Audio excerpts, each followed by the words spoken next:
launched. You can forget about that. I don't think that ball's come down yet. Made a good lane for Spooner with the backhander. That's nasty. Smack to center, long run. Rottenberg, oh, she caught it.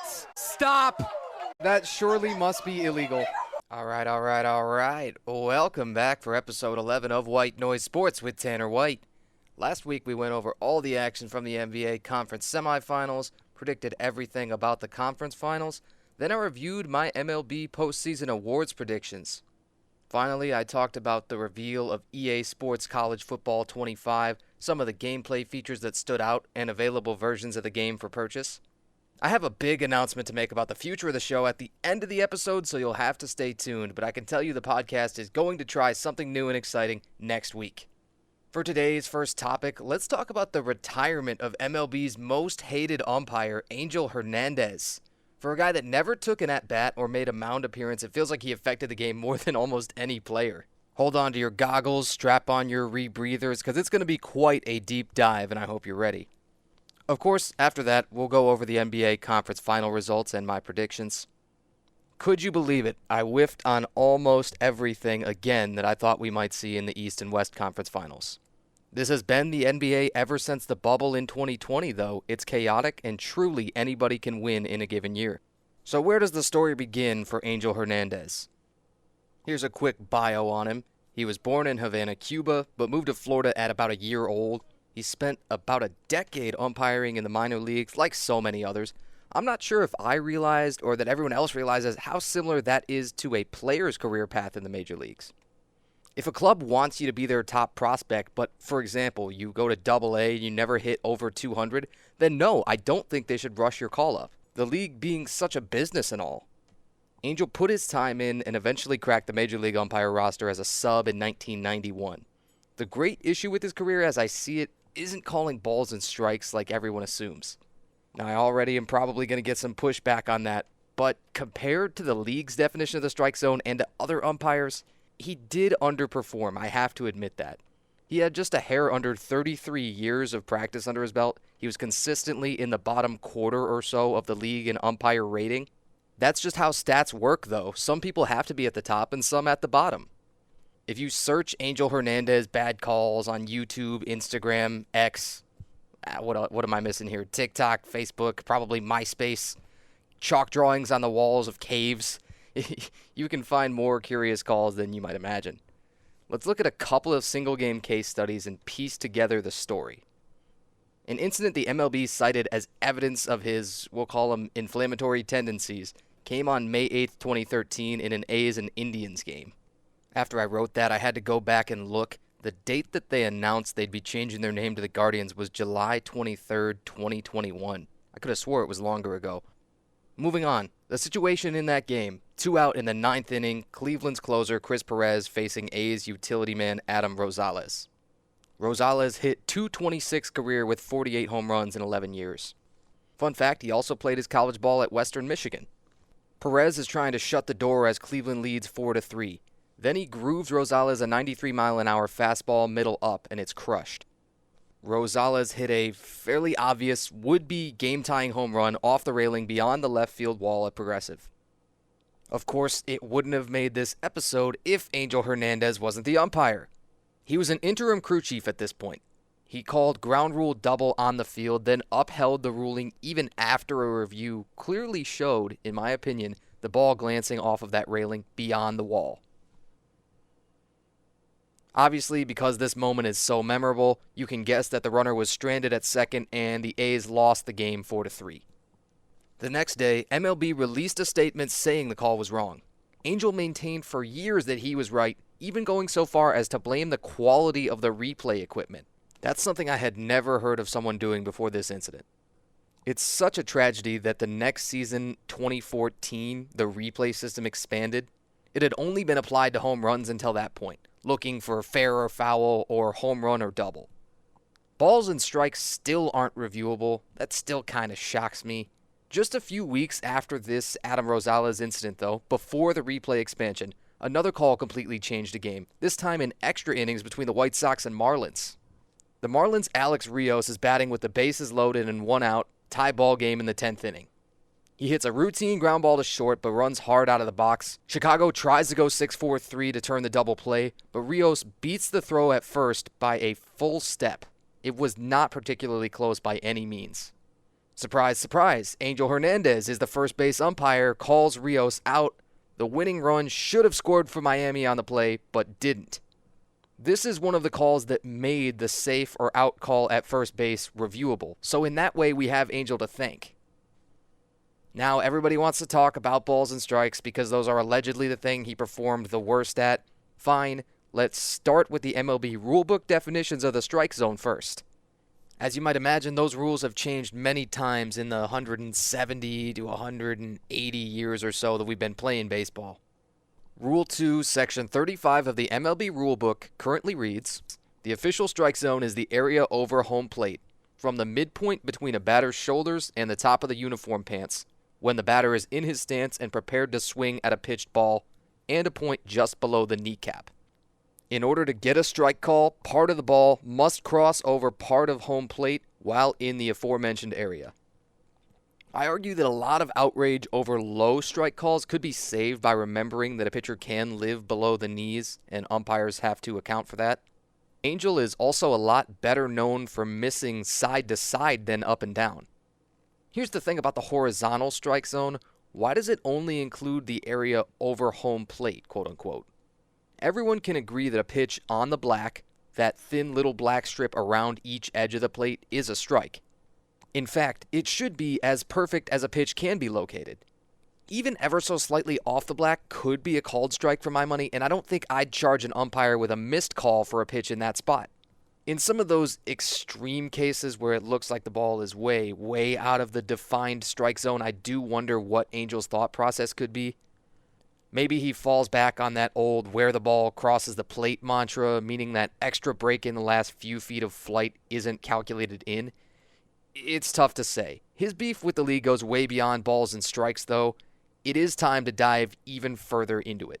So, ESPN and USA Today both broke the big news on this Tuesday the 28th, citing an anonymous source, most likely the same one for both of them. Angel then confirmed the news himself. His last game came on May 9th of this year between the Guardians and White Sox. He had a back injury last year and he wasn't on the field until late July, so the writing was kind of on the wall. You know the other time that you didn't see him? The playoffs and especially the World Series. He umped 2 World Series and 3 All-Star games in 33 years. Some would argue that any average umpire should get more chances than that by seniority. He couldn't get crew chief jobs for the most part either, besides a 5-year interim term between 2011 and 2016. For the first couple of decades, you can argue, okay, he had to start putting the time in all over again once he got called up to the major leagues. It's a bit crazy that it takes so long to earn your stripes as an umpire, but it proves how much Americans love baseball. Plus, I think it explains why they get so much power over the game, why most of their decisions are final and that kind of thing. Considering all the times he was passed over for the major assignments, Angel felt so strongly he'd been discriminated against that he filed a lawsuit against the league in 2017. The legal timeline from then to now looks something like this. Of course, disclaimer, I have no legal background, so my understanding is limited, but this is what I've been able to find. The first lawsuit from 2017 was eventually dismissed in March of 2021 by the U.S. District Court. The case is Hernandez versus Office of the Commissioner of Baseball et al., 2nd U.S. Circuit Court of Appeals, number 22-343, if you'd like to look it up and read more about it. Then Angel and his representation tried to get that decision tossed out, hoping to prove that he was more qualified and got disproportionately fewer big assignments, especially as crew chief, than non-minority umpires. That all failed. The original decision was upheld after the appeal. Now, I'm not going to pretend like I knew everything a crew chief had to do before researching this episode, but it does pay to learn. The crew chief's typically the senior member of the crew. Nowadays, they announce the decisions from video replays. They report problems with field conditions, ensure on-time filing of reports for things like ejections and fights. They're generally responsible for the rest of the crew obeying the rule book, all of that kind of thing. The thing these skills all have in common is that they don't require umpiring ability. That is to say, reaction time, good vision, the things that they all lose with age. Angel's 62 years old. There will always be umpires older than that can handle every game. If you ask me, that doesn't explain why he didn't get the major assignments. Maybe a single postseason game does, though. We're adding another case study in here. This was Game 3 of the 2018 American League Divisional Series. Angel had 3 calls overturned on replay, all at first base within the first 4 innings. The league's plan was to let him work the 2018 World Series between the Red Sox and Dodgers, but his work in that divisional round was so poor that they said they couldn't risk it. The fact that he did get some big opportunities is central to a lot of MLB's legal defenses against Angel. They point to those games and his performance in them as proof that he shouldn't be a World Series fixture. So every legal filing Angel has made against the league has been fruitless. Consider every ejected manager too, which Angel is one of the most likely culprits for. And how about every insistence of his calls being correct when replay shows otherwise? You can guarantee that the league has a running tally of all those things in their back pocket. Still, he very rarely graded out as poorly as fans all expected. He gave 33 years of his life to the game, and he cited wanting to spend more time with his family as his motivation for retiring, just like all the smart athletes do. I thought that was really big of him. He had the 2 World Series and the 3 All-Star Game assignments. He had 7 League Championship Series, plus he filled in for an 8th on an injury replacement. So you add it all up, and I still don't know what to make of it. Has Angel proved anything in the legal sense? Well, with the burden of proof being what it is, no. But he will have people talking about him for years to come. That's something almost no other umpire has ever had. He's possibly the most publicized one in history. The only one that I can think of that's even in the ballpark is Jim Joyce. He was the man that ruined the perfect game from the Tigers' Armando Galarraga back in 2010. Many diehard baseball fans can't really apply any nuance to umpiring. They see Angel as possibly the worst one to ever do it. Here's my sort of summary judgment of it all. You can try to put as many numbers and stats to an umpire's quote-unquote performance as you like. However, the job's too complex, too difficult to be accurately measured like that. I have no idea if Angel was discriminated against for his race or his national origin. I'd like to think MLB of all leagues would be a place for a Latin American-born man to succeed at the highest level if he had the ability. It is one of the most diverse American sports leagues that you can find. As of 2023, 40.3% of rostered players, including the injured list, suspensions, restricted list, and those kind of things, were from diverse backgrounds. What do you think, though? Does Angel need to provide hard proof for the league to even retroactively be blamed? Is there a sinister league plot to pay him off and let him retire to cover up their misdeeds? Is Angel going to become a masked vigilante superhero that holds contempt for the law? Find out next time or not on White Noise Sports. I do appreciate you all sticking with me through an unnecessarily deep dive on one of almost 100 MLB umpires. Most people probably couldn't care less as long as the guy calls the game in their team's favor. That's the last time I'm going to say the word umpire in this episode. Now we move on to the NBA Conference Finals. As always, I do not know ball, and very few of my predictions came to pass. Congratulations to the Dallas Mavericks and the Boston Celtics. Never thought I would be saying that a couple of weeks ago. I thought the Timberwolves had clearly become the best team in the West, especially after OKC was eliminated. The number one thing that myself and so many other fans want to know is, where was their vaunted defense? Dallas finished out the series scoring 111.4 points a game, and they scored a series-high 124 points to close out the Timberwolves in Game 5. Luka finished averaging 32.4 points a game. I did say he would average something like a 35-point triple-double, and I was actually very close on that. In addition to the 32 points, he averaged 9.6 rebounds and 8.2 assists a game. He's simply different from everybody else. In the conference finals predictions episode, I also guessed that Kyrie would have multiple 30-point games. He ended up having 3 of them. The magnum opus coming with 36 in the closeout game. He is still one of the most talented guards that's ever lived. I said I thought that the Timberwolves stars were better than the Mavericks stars. That turned out not to be the case either. You had a little bit of, I don't want to call it a choke, but maybe a bit of a disappearing act from Anthony Edwards and Karl Anthony Towns in the last couple of games. It certainly wasn't all the time, but it was enough to be noticeable, and it was at all the wrong times in the games. Do I think Dallas necessarily matches up well with Boston? No, but I've been super clear that I don't think anybody can match up with Boston. I didn't expect the Celtics to get a sweep of the Pacers. I said that the Pacers would probably steal at least one game, and they did start off incredibly hot shooting the ball in Game 3. That was the game that I thought they were going to steal. A track meet was always going to be their best chance to win, scoring, 120-plus points a game, and you just can't consistently do that against Boston. Even though Kristaps Porzingis, their center, wasn't in for that series, he should return in plenty of time for the finals and hopefully well-rested, healthy enough to start him right away. Another thing for the Celtics, Jaylen Brown was probably their MVP in the series, even over Jason Tatum. The stats for Brown in the series: 29.8 points a game, just under a block per game, averaged 2 steals, 5 rebounds, 3 assists. Filling up the stat sheet in a ton of different ways, even shooting the 3 at 37%, pretty good for him. He played about 41 minutes a game, was great at defending without fouling, had a high plus-minus, didn't turn the ball over. I think Jaylen Brown is kind of the X factor who could be a finals MVP if Boston goes on to win. I'm not going to do a full predictions segment here because I'm going to save that for next week. Yes, by the time next week's episode comes out, the finals will have begun, but you'll have to bear with me, and that'll only be one game. Plus, we got other big things to think about next week. Time for that big announcement I promised.